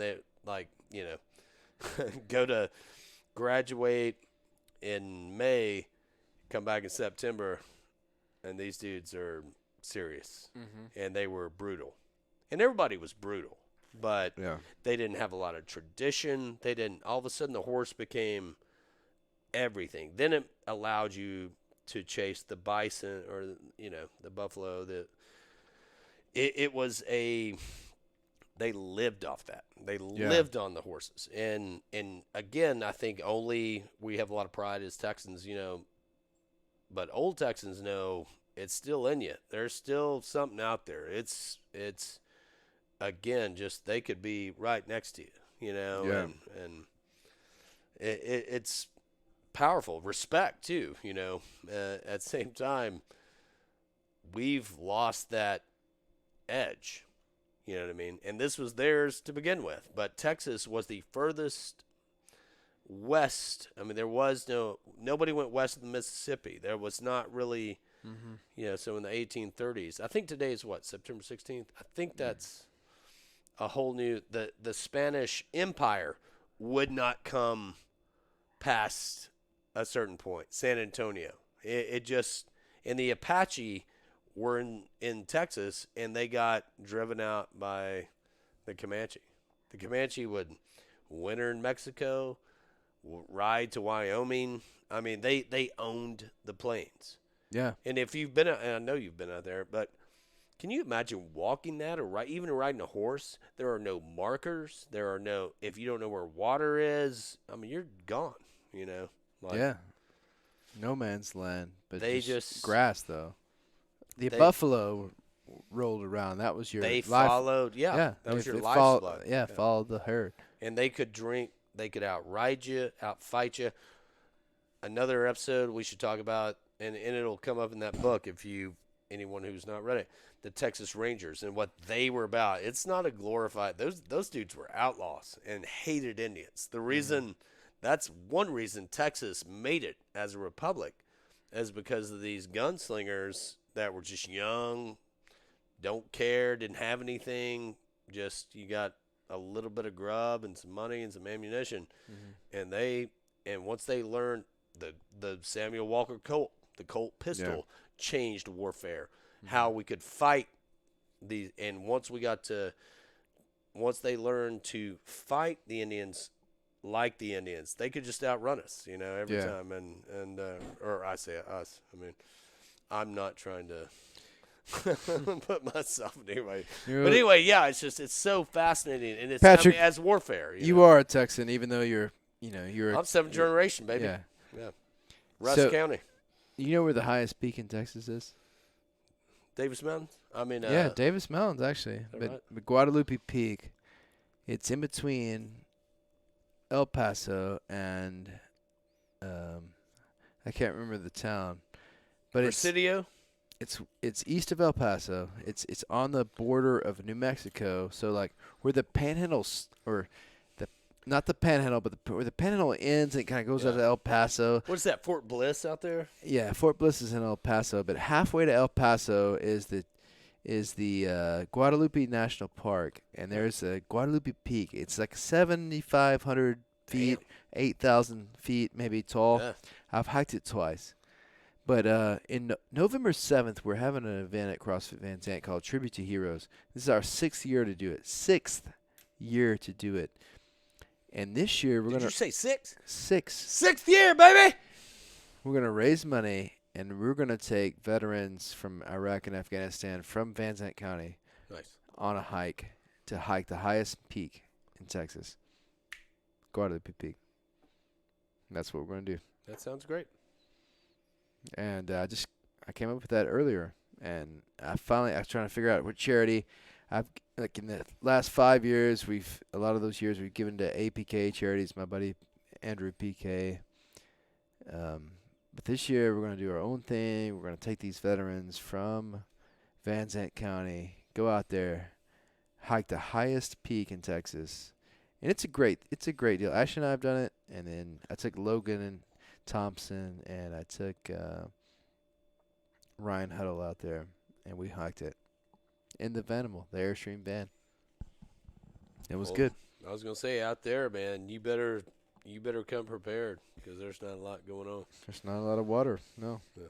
East Texas boys, like we say, I didn't know anything outside of maybe the occasional family trip down to Austin or South. We got to go to South Padre twice when I was a kid. I didn't know Texas was A, so big, and B, I went quail hunting in West Texas. I was like, man, I don't want to live here. No trees, no water. Like this ain't my deal. Yeah. Now that's all I feel, and I've been in, I've driven to Georgia and back in 2 days. Don't this MF be shelling. Picking up a pea sheller. Who goes and gets a custom-made pea sheller in Cairo, spelled Cairo, Georgia? This guy and our friend Brandon Sides and my brother Michael Spruiell. So, yeah, I'm just saying East Texas kind of looks the same all the way to Georgia. You know that. Oh, yeah, you absolutely. Admitting, yeah, I mean, it's the same, more or less. Like, this is the end of it, man. So, like McConaughey says, this is a pine curtain, man. He just, and I'm driving this Lincoln, and I'm thinking, and I'm coming up, and there's Lufkin, and am I going to Austin, or what am I doing? Yeah, this is just happening. This is happening. This is the pine curtain. We're at the edge. And it is. It's a whole different, it's hard on one side, and it's hard on the other. There ain't no middle ground. All right, the bass of your voice and the whistle of your teeth. That's just how we talk, man. That's East Texas talk. Have you seen True Detective? I've pulled a can of Lone Star a hard time or two. Yeah. He's so into that character. With his thumbs. Yeah, it's ridiculous. I don't want to go into it. With his thumbs, he splits a Lone Star can and starts folding it up as he's talking. Yeah, he learned that from somebody. Yeah, McConaughey. Boog talked about McConaughey. Boog and I on episode, whatever. Yeah, Boog's episode, whatever episode he's on. And we talked about McConaughey. And I can't wait. You can't. Hey, man, he's done it. Nope. He's made it. But he's also South Texas. Well, half the time he says he's from Uvalde. Half the time he says he's from Longview. Which is it, man? I'm kidding. He's a good dude. I'm gonna text. Right. I'm gonna text him, get him on episode. Yeah, 9. we'll get him up here. He just say, hey man. He say, glad to be here, Sam. I want to get him on. I want to get Deion Sanders. Deion Sanders lives. He lives in Kent. He and Priest are buddies. Yeah, him and Priest are buddies. Coach Pintar. I want to get Deion. This is what I want to ask Deion. I want to say, who's the best athlete of all time? I've actually been over to Deion's place. Besides, showed it to me. Who's the best athlete of all time? You or Bo Jackson? Or Nate Newton? No, not Nate Newton. Definitely not. Do you know Chuck Connors played baseball and basketball? No. Okay, and was the rifleman. So I say he's got them trumped. But Bo Jackson was a badass baseball player for the Royals. Man, you're talking about my day. And then for the Raiders. But He liked he Bo. got his hip got messed up. But then Dion, played for the Braves. Yankees. Who did more steroids, I guess, would be. I don't know. I don't know if they did. I would say Bo probably did a little bit. You think so? He Well, he was was huge. pretty big boy. Yeah. You think Dion did? I don't think Dion did because I say he didn't. He probably had something, but it was probably legal in So China. that's the thing I'm going to ask him. Don't. Oh my God! I just said that. No, Dion. Yeah. I don't mean that. You're amazing. You're. But no, I'm going to ask him that. But he was a dancer. He was just strong. But that might be the thing where separates him from Bo Jackson. Then maybe he is the best. I don't even think that's fair, man. I mean, because he was lanky, man. He waited for those punts. He grabbed the punt. He ran it all the way back. but how many other athletes that have played professional sports that could have played other things? Pooh Welch was asked by the Dallas Cowboys to be a receiver, come try out. I didn't know that. Because he was so athletic. I mean, again, he was big. He was, it was. And why did he not? Never played football. He's like, F this. Yeah. I'm going to get Pooh Welch on this podcast. I would love that. Yeah. Great stories. But Dion lives in Canton. He's friends with Jeff Priest, who I'm friends with, and there's no we reason. all are. There's no reason we shouldn't get him on this thing. Yeah, well, I mean, we'll just have to get back to that. What's my favorite movie? Thanks for asking. I'm not asking. Django Unchained. Only recently. Any Tarantino movie, really. It does come back. It keeps getting better and better. A little bloody. Jamie Foxx from Terrell. He's a genius, man. It is Django. You ever heard that dude play piano and sing? I mean, it's just. Oh, his stand-up comedy. He was on In Living Color. His stand-up comedy is hysterical. He mimics Prince. He plays Prince. He's a great singer. He could have played anything. Division I football. Yeah. The guy's But incredible. his real name was what? Eric. What's his real name? His grandmother kept him straight. His name's Eric something. Eric Bishop, I think. Is his real name. Mm-hmm. I have a friend named. At the Berkshires over in Terrell, that's their championship football, Terrell Tigers, and Jamie. He's number 10, right there above. That's pride, man. Respect.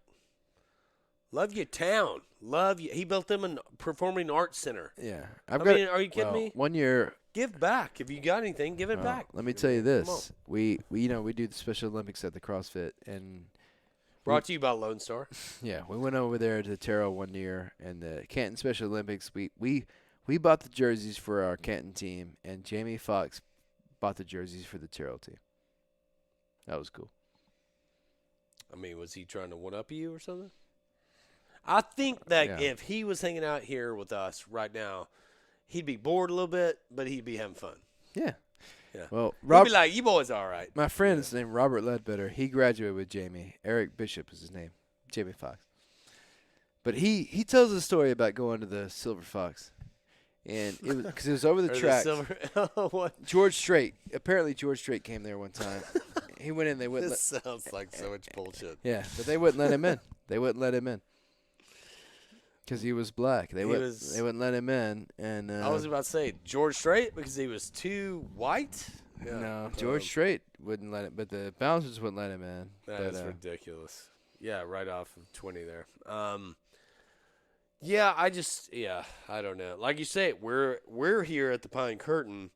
You go 30 miles west, buddy. You're out there, Kaufman, Terrell. That's the plains, man. Black dirt, whole different ballgame. Yeah. Mesquite starts to grow. Mesquite trees. Then you're in Mesquite, Texas. Anyway, yeah. And to me, like you get out past Weatherford, Fort Worth. My old granddaddy, I've mentioned him before, Papa Russell Van Ellis, Chandler, Texas. He would say, Fort Worth. He'd say, where men are men and women are proud of it. Oh, interesting. That was the slogan. That was kind of like, come to Fort Worth, to the stockyards, to the rodeo. You still smoke in those bars inside. You can eat peanuts and drop them on the floor. which is crazy, man. I dig it. I like Fort Worth. Name your top 3 places you could live in Texas. Cities. If you had to. Besides where I live now. This is not a city. We're out here on our own deal. I'm saying if you had to live in a city, and I don't mean I'm saying city in Texas. You got a job offer you can't refuse. Okay, whatever. Well, I hate to do this, but I'm gonna pick Austin number 1, just because of the music. Then I'm probably picking Galveston. I'll give you. I don't know if I can count that as a city. I'll give you a half. Yeah, that's really okay. Then San Antonio, then Dallas. That's 4. I know that's 4, but yeah, because Galveston doesn't count. That's like 4.5. But Galveston is a city, though. It's not really a city. It's an island. Have you ever been down there? Are you kidding me? Have you seen dust? We shot half those. Yeah. Have you smelt that breeze coming off the Gulf? Man, I'm not talking about whether. I'm just saying that's my point. Is like Houston's a metropolis, San Antonio's a metropolis, Dallas and Fort Worth are. I'm not going. I'm not going anywhere near Houston. I wouldn't either. I know Galveston. I have no idea why that's a city, but yeah. And Dallas sucks. I mean, I love Dallas. I love Dallas. We're closest to it. Hey, man, it's powerful. Living there, though, man. Come on. Yeah, here's the point.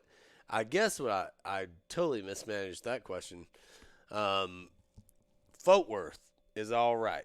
I mean, as far as if I had, that's kind of what I'm saying. That's you're on the edge, and then that's it. There is no other city, if you want to call in Amarillo, I guess, is a city. But that's an outpost. That's it. It's an outpost. El Paso is a for real city, but that is. Hey, in Amarillo, Coyote Bluff, the hamburger joint. Hey, man. It's the place to be. Been there. If you drive through there, Coyote Bluff, little shack, get a good hamburger, a long neck beer. Don't stop at Big Texan. Don't do that. Yeah, man. Well, that's for tourists. Although when I was a kid, that was fun. That was bad. It was bad. Let me quote this. There's a book for all you non-Texans. If you've ever been through Amarillo, there's a steak place called the Big Texan.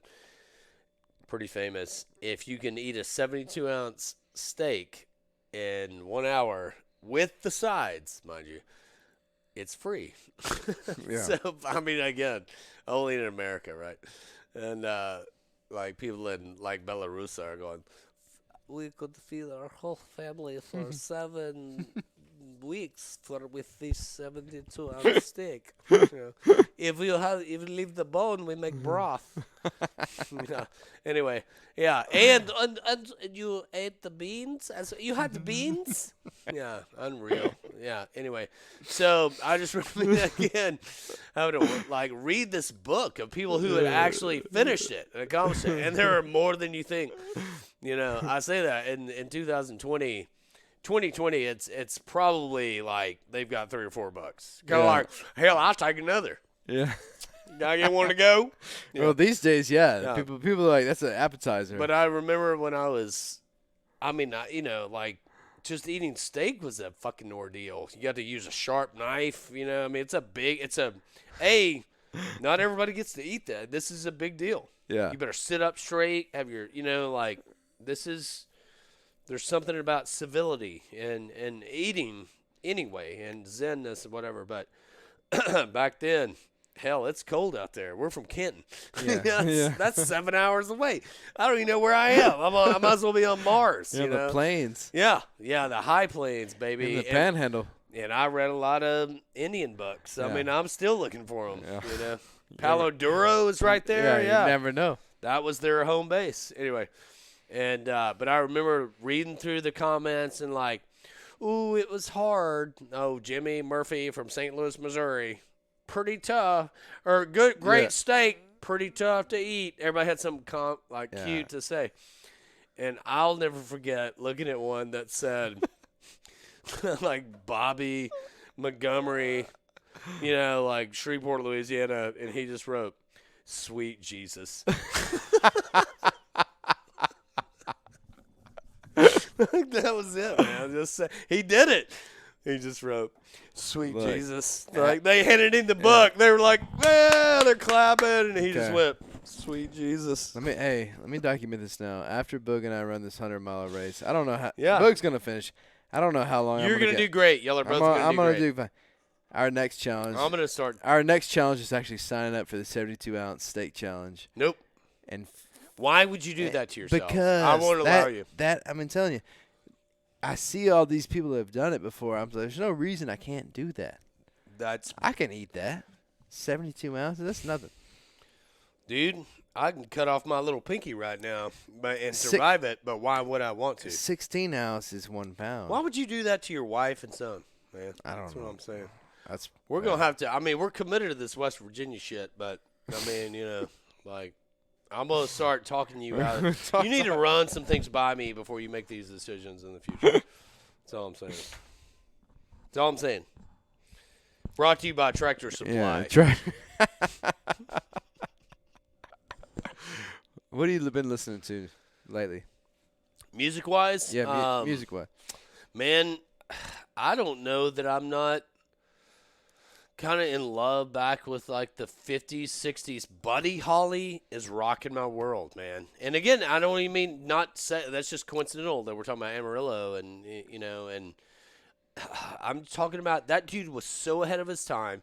He produced, he wrote. It's punk. You know, everybody thinks of him as this nerd with the glasses. That dude was crushing it and died at 22, 23. Like, he was so far ahead of his time. With Richie Valens and the Big Bopper.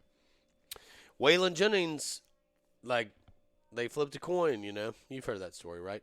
That Waylon had to ride the bus, no AC. Talking about they didn't have any Provo back then, buddy, to catch on fire with their juice cleanse. You know what I mean?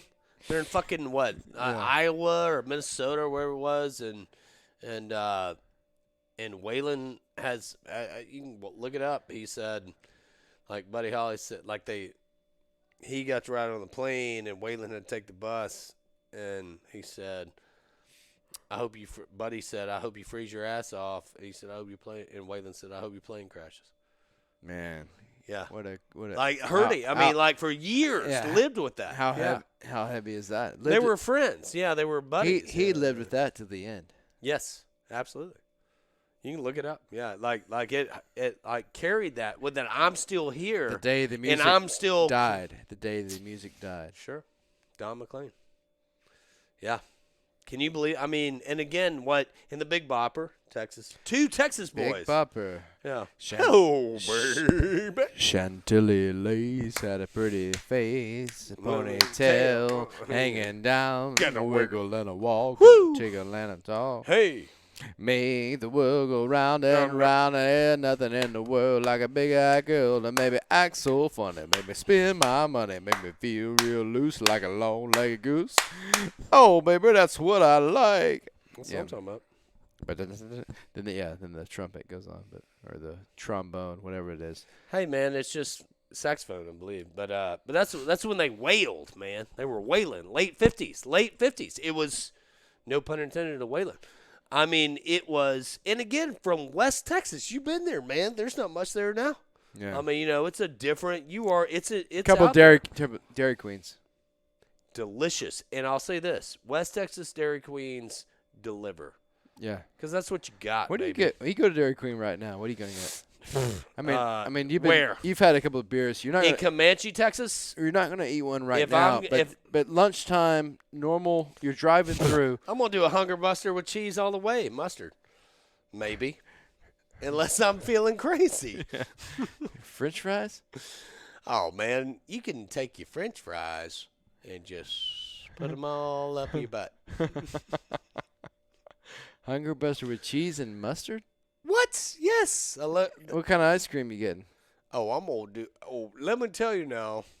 If I get me a little snack, I'm gonna do me a little strawberry with that. Yeah, a little strawberry. Just this big. That's all. A mini. Yeah, a little mini. That's all I need. But if I'm talking about tacos, Comanche, Texas, crispy tacos, 3 of them. You just broke the bar when you slapped it. I will break it with my mind. Yeah. I'm just saying, man. I'm always East Texas. I'm seventh generation. I yeah. love a M&M Blizzard. Sure. Mini. Now we're talking about favorite blizzards. That's crazy. Small, whatever you got. George, like my son loves them, but I love it. He's still young. His palate is developing. I love a banana split also with that little spoon. They give you the little banana split spoon. I'm not a banana fan. It's about 4 inches long. It's that ice cream so good. Yeah, the ice cream. You can't beat Dairy Queen ice cream. Mm-hmm. I mean, there's people have tried before. Well, that's what I mean. That's what made them what they were. You know, like it's that soft serve. It really doesn't need anything. You know what I mean? Needs nothing. Mm-hmm.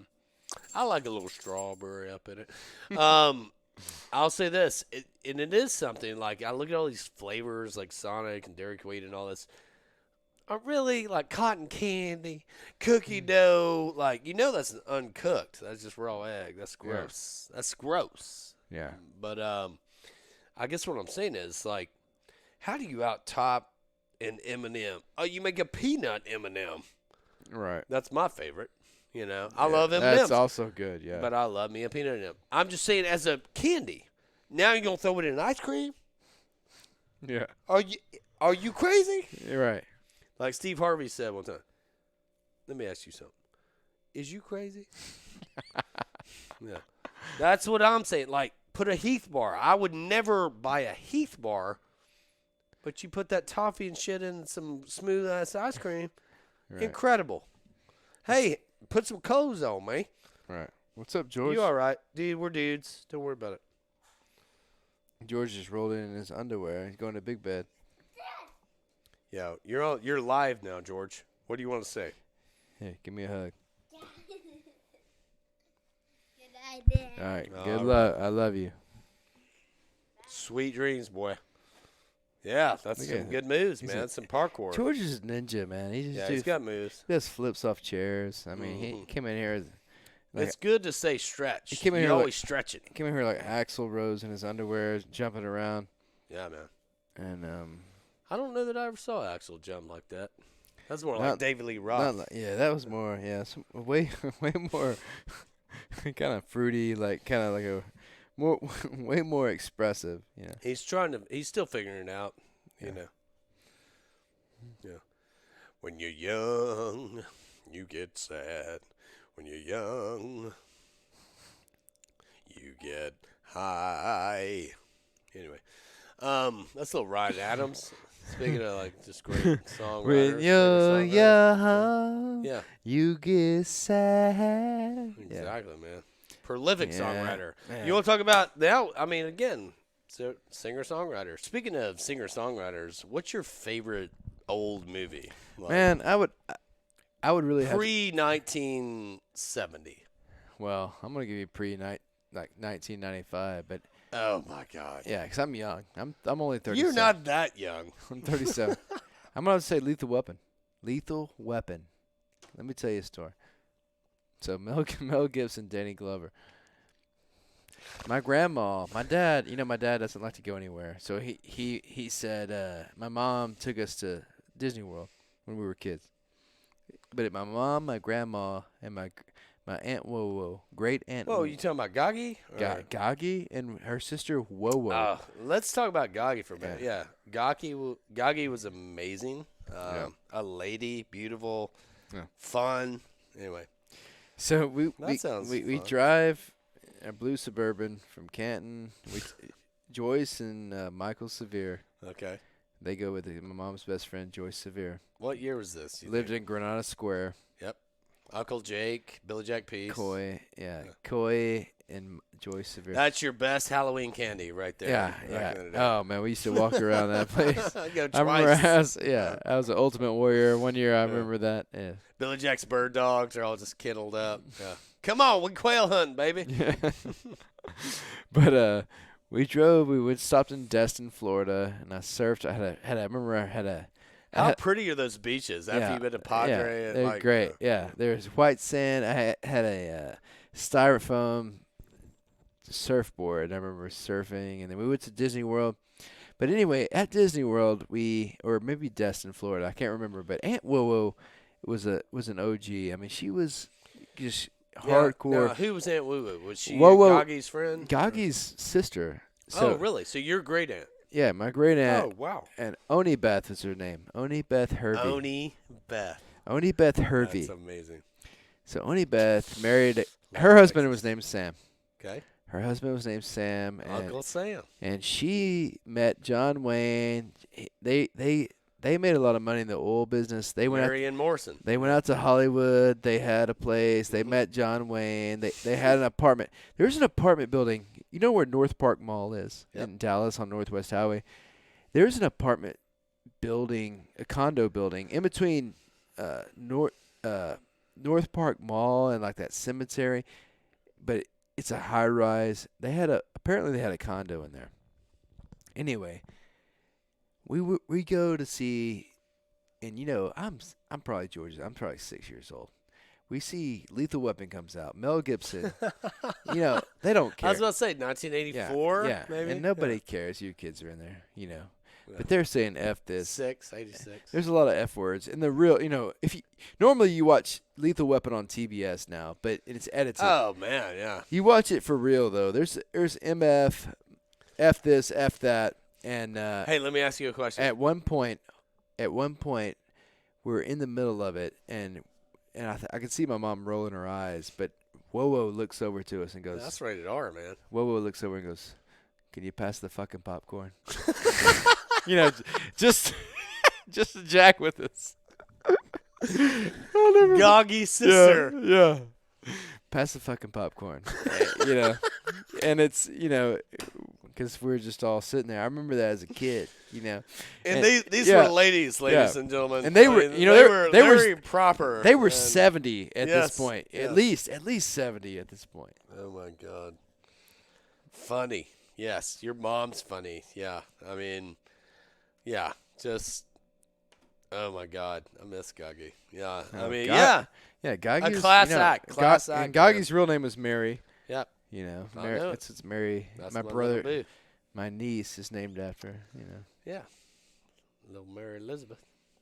That's right. That was her name. Yeah. That's yeah. Just again, you can't make this stuff up. And pass the fucking popcorn. Of all things to take y'all to, there's Danny Glover going, "Hey Riggs, you really like my wife's cookie?" Yeah. Or my favorite site. I think it's Lethal Weapon 3, but he goes, "I could put my kids through college with this money, Riggs." Yeah. He's like, don't take it. Murtaugh, don't take it. Riggs and Murtaugh. That's us. Yeah. Oh, yeah. I'm too old for this shit. I'm too old. Yeah, so Riggs was in Lethal Weapon 1, Riggs was suicidal because his wife had just died. Sure. He didn't want to live anymore. You didn't know that till Lethal Weapon 2, who was behind it. But Murtaugh was, he had a family, had kids, very in high school. Yeah. Yes, very progressive. He was trying to just retire, He was one day from retirement. Yeah. And I got to get stuck with you. Yeah. Yeah. Anyway. I love Danny Glover, man. I mean, he's great. He's great. Yeah. And back before Mel Gibson just flipped his lid. Great director, man. Yeah. Like, Mel Gibson's great. Yeah. Apocalypto. You've seen that? Yeah. Oh, yeah. One of and again, very little dialogue. Unbelievable. Well, I've seen Braveheart. I've seen We Were Soldiers. I've seen, what else has Mel Gibson been in that's been incredible? I mean, the Passion of the Christ, all these things. I think he directed those. Yeah. Like, they're just not Braveheart. But. Yeah, incredible movies, man. Or did he? No, he did direct Braveheart. That was his first direction. Yeah. Anyway, yes. Again, people have their things.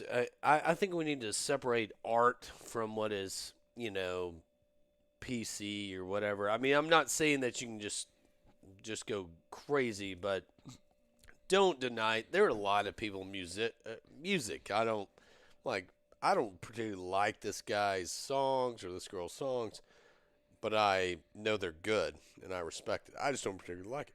Yeah. You know what I mean? Right. And we need to kind of get back to just having an open mind, or try to be. I mean, anyway. I agree. Separate the art from the artist in a lot of cases. Ryan Adams, good case in point. Yeah. We were talking about him earlier. I don't know anything about his story, and Mandy Moore, she's cute. Always had a crush on her. I don't know. Did he beat you? It was on People, like People magazine. Like, it was so hard, and he's a Yeah. weirdo. Who gives a shit? Let him write Right. his songs. You know what I mean? Oh, he's incredible, and yeah, he's a dick. We saw him in concert. He's just, I've seen him 3 times. He's a fucking weirdo. yeah, Asshole. he's bitching the whole time, talking about what, I hope you sue us, dickhead. but I love your songs. at the same time, his songs are great. And do you not listen to him anymore? We just listened to him earlier. I listen to him all the time, man. Like, Yeah. again, a good song is a good song. 15, wait, 6. 16 days. Yes, I'm going to do it like McConaughey. 16 days. And there's a bottle and a rosary. God, I was wishing you was close to me. Yeah. If you don't know, that song's called 16 Days. 16 days. About Whiskey Town, Ron Adams' first band before he went solo. Yes, man, dude, powerful stuff. Great stuff. If you had to take a road trip, where would you go right now?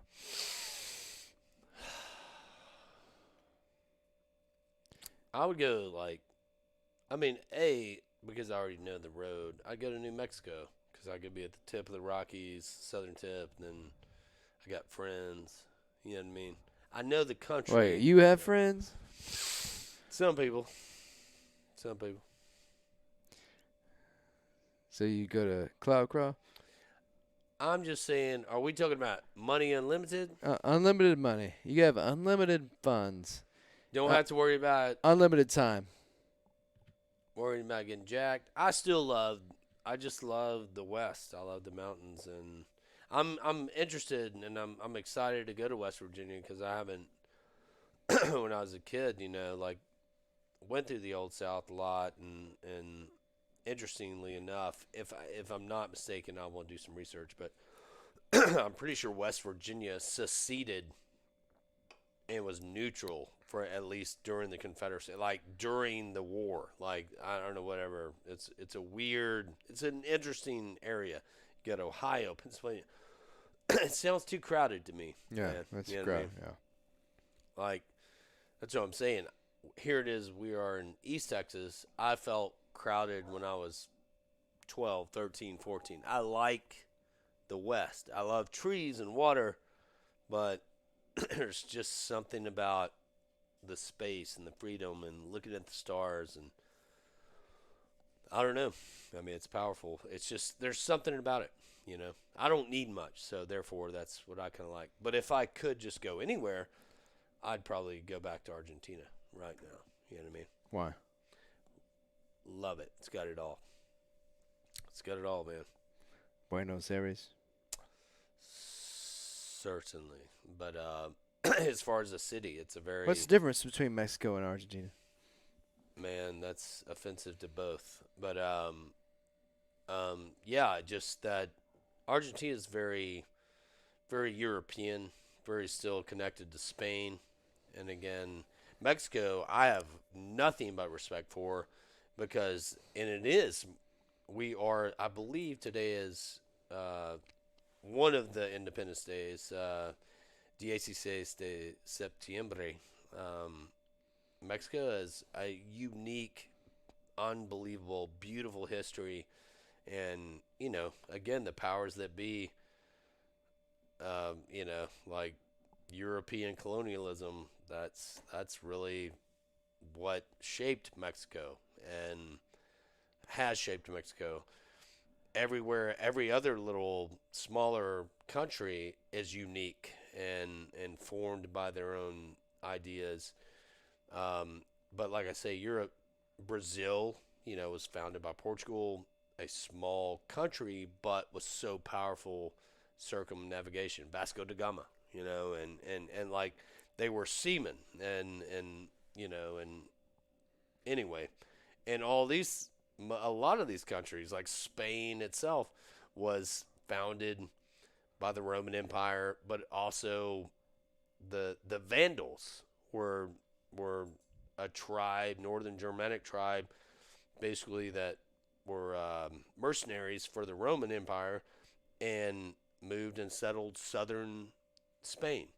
The Vikings sailed all the way and traded in Spain and the Mediterranean. I mean, unique. So that the influence that Spain had, we talk about the British Empire, is small, as your pinky nail, and they conquered the world more or less. You know what I mean? No the doubt. Dutch didn't even have a country. Yeah, you know what I mean? Wooden shoes. It's all about money, but the Spanish influenced this entire continent, North and South America, you know what I mean? Mm-hmm. And they just couldn't. It was too much. And they were like, who cares?